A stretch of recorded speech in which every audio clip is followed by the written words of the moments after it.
Hi అండి, welcome to the log. ఈరోజు long ఏంటంటే అండి నా ఈవినింగ్ రొటీన్ అండి. పిల్లల స్కూల్ డేస్లో నా ఈవినింగ్ రొటీన్ ఎలా ఉంటుందో చూసేయండి. పిల్లలు స్కూల్ నుంచి వచ్చిన తర్వాత నేను ఇక్కడ మజ్జిగ కలుపుతున్నానండి. వాళ్ళకి మజ్జిగ తాగిందామని. వాళ్ళు చాలా రోజుల నుంచి పెరుగన్నం అది తినట్లేదండి. స్కూల్ స్టార్ట్ అయిన కాడి నుంచి కొంచెం వేడి చేసినట్టుగా అనిపిస్తుంది. అందుకే ఇద్దరికి మజ్జిగ కలిపానండి. వీళ్ళకి మజ్జిగ తాగించాలంటే చాలా కష్టం అండి. చూసారా ఎంత బలవంతంగా తాగుతున్నారో. మజ్జిగ తాగండిరా అంటే ఆ ఫేస్ ఎక్స్ప్రెషన్స్ మీరే చూడండి ఎలా తాగుతున్నారో. ఒక్కొక్కళ్ళను ఎంత టైం పట్టేస్తుందో అండి వీళ్ళు మజ్జిగ తాగించడానికి అయితే. తర్వాత అయితే మా పిల్లలకి ఇక్కడ టీవీ చూస్తుందండి. కాసేపు వాళ్ళన్నీ మజ్జిగ తాగిన తర్వాత అంతవరకు. తర్వాత ఇద్దరికి కలిపి స్నానాలు చేయించేసానండి. ఇక్కడైతే మా పిల్లలకి జుట్టు అంతా తడిపేసుకుందండి స్నానం చేసేటప్పుడు. అందుకే దాని జుట్టు అంతా తుడుస్తున్నానండి. తర్వాత మా తన్విష్కి కూడా స్నానం చేయించేసానండి. ఇద్దరికి కలిపి రెడీ చేసేసానండి. రెడీ చేసేసాక వాళ్ళిద్దరిని కలిపి కాసేపు కూర్చొని టీవీ చూడమన్నానండి. టీవీ చూసిన తర్వాత హోంవర్క్స్ చేద్దామని చెప్పేసి కూర్చున్నానండి. తీరా చూస్తే స్నాక్స్ బాక్స్లో పెట్టిన యాపిల్స్ అన్నీ అలాగే తీసుకొచ్చేసారండి. అందుకే ఇక్కడైతే యాపిల్స్ కట్ చేస్తున్నానండి. ఇంక ఈవినింగ్ స్నాక్స్ కింద ఈ యాపిలే ఇచ్చేద్దామని యాపిల్ కట్ చేస్తూ మా ప్రాళికాక అయితే హోంవర్క్స్ చేయిస్తున్నానండి. వీళ్ళకి చాలా హోంవర్క్స్ ఇచ్చేస్తున్నారండి బాబు. ఫస్ట్ క్లాస్కి ఇంతంత హోంవర్క్స్ ఉన్నాయండి వీళ్ళకి. తర్వాత యాపిల్ కట్ చేసి ఇచ్చేసానండి. ఎవరి గిన్నెల్లో వాళ్ళకి వేసేసి తర్వాత వాళ్ళు తింటూ హోంవర్క్స్ చేసుకుంటున్నారండి. మా ప్రాళిక అయితే చెప్పిన మాట ఒక్కొక్కసారి విన్నా ఒక్కోసారి వింటుందండి. కానీ మా తన్వేష్ చూసారండి ఎంత నీరసంగా ఉన్నాడో. ఇక్కడ వాడికి చెప్తున్నానండి అయినా సరే తిండి తిండండి సరిగ్గాని. చూసారా ఎంత బలవంతంగా కూర్చుని ఎంత నీరసంగా తింటున్నాడో. అసలు ఎంతలా చెప్పినా సరే సరిగ్గా తినండి మా తన్వేష్ అయితే మాత్రం. తర్వాత అయితే ఇద్దరికి హోంవర్క్స్ చేద్దామని కూర్చోమంటే మా తన్వేష్ ఈదిలో క్రికెట్ ఆడుతున్నారండి వాళ్ళ ఫ్రెండ్స్ అందరూ.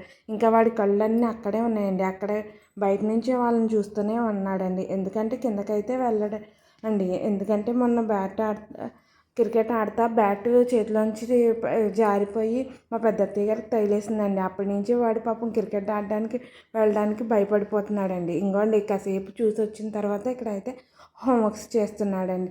వీడికి కూడా చాలా హోంవర్క్స్ ఇచ్చేస్తున్నారండి. నైట్ 9 అయిపోతుందండి వీడు హోంవర్క్స్ అయినప్పటికీ. ఒక్కోటి 3 టైమ్స్ అని 5 టైమ్స్ అని అలా ఇచ్చేస్తున్నారండి క్వశ్చన్ అండ్ ఆన్సర్స్ రాయమని. చాలా పాపం ఇప్పటి నుంచే కష్టపడాల్సి వస్తుందండి పిల్లలు అయితే. మన టైంలో అయితే అలా ఉండేది కాదు కదండి.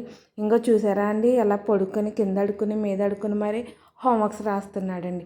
చేయనొప్పి అంటేనే రాస్తున్నాడండి. ఇంకా చదివేది ఏమో ఉండట్లేదండి. ఇంకా వాళ్ళు ఇచ్చిన హోంవర్క్స్ రాయడం వెళ్ళడం. ఏం చదివేస్తున్నాడో ఏమో నాకైతే తెలియట్లేదండి. చదివిద్దామన్నా సరే టైం అప్పటికే 9 అయిపోతుందండి. ఇంక మార్నింగ్ త్వరగా లేవరని చెప్పేసి పడుకోబెట్టేయాల్సి వస్తుంది.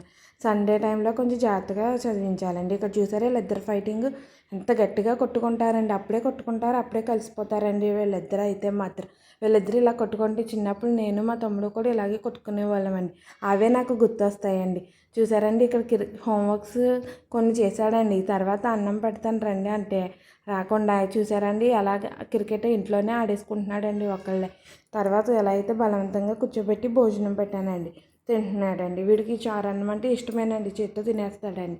లేకపోతే నన్ను ఇబ్బంది పెట్టేస్తారండి తిండి దగ్గర అయితే మాత్రం. ఇలా చారు పెట్టేస్తే గొడవ ఉండదండి. ఆ రోజు ఈజీగా భోజనం చేసేస్తారండి ఇద్దరు. ఇంకా నేను వీడియో తీస్తున్నానని అలా బుద్ధిమంతుల్లా కూర్చొని తింటున్నారు కానీ లేకపోతే ఇద్దరు కొట్టుకుంటానే తింటారండి. ఇక్కడైతే రేపు మార్నింగ్ టిఫిన్ కోసం అయితే నేను ఈరోజు పప్పు నానబెట్టానండి. అవే ఆడుకుంటున్నానండి. ఇలా 1 వీక్ వరకు గొడవ ఉండదండి. పప్పు ఆడేసుకుంటే ఇడ్లీ పిండి దోశ పిండి ఆడి రెడీగా ఉంచుకుంటానండి. చట్నీ అలాగే ఎప్పుడు ఫ్రిడ్జ్లో రెడీగానే ఉంటుందండి. ఇలా ఆడుకోవడం వల్ల మనకి ఈజీగా అవుతుందండి. మార్నింగ్ టైమింగ్స్ బట్టి మనం ఏ టిఫిన్ కావాలంటే ఆ టిఫిన్ త్వరగా వేసేసుకోవచ్చండి. ఇంక నైట్ అయితే అయిపోయిందండి. ఇక్కడ మా పిల్లలకి అయితే పాలు కలిపిచ్చానండి. వాళ్ళిద్దరూ పాలు తాగుతున్నారండి. ఇంక పాలు తాగేసి నేను కూడా ఫ్రెష్ అయిపోయి ఇంక అందరం పడుకోవడమేనండి. అంతేనండి మీ వీడియో. నన్ను ఎంకరేజ్ చేయండి. కొంచెం నా వీడియోలందరికీ లైక్ ఇచ్చి షేర్ చేసి సబ్స్క్రైబ్ చేసుకోండి. బెల్ ఐకాన్ కూడా ప్రెస్ చేయండి. Bye bye.